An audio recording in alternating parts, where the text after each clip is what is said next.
Quisiera irme lejos, muy lejos, para no verte y olvidarme de ti. Yo te quería, tú bien lo sabías, no te importó. Esta canción yo la escuché en voz de Evelyn Aguilar. Sí, la conozco, sí. Ella, pero ella no era compositora, ella se escucha cantar. No sé de quién es. No, la verdad que no sé de quién es el tema, pero me gustó por la letra.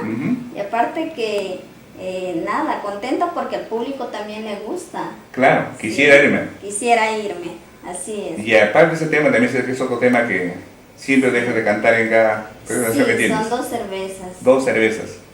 2 cervezas y con eso toman. 2 cervezas. Para empezar con 2 cervecitas. Ya después viene cajas, ¿no? Sí, porque muchas cervezas que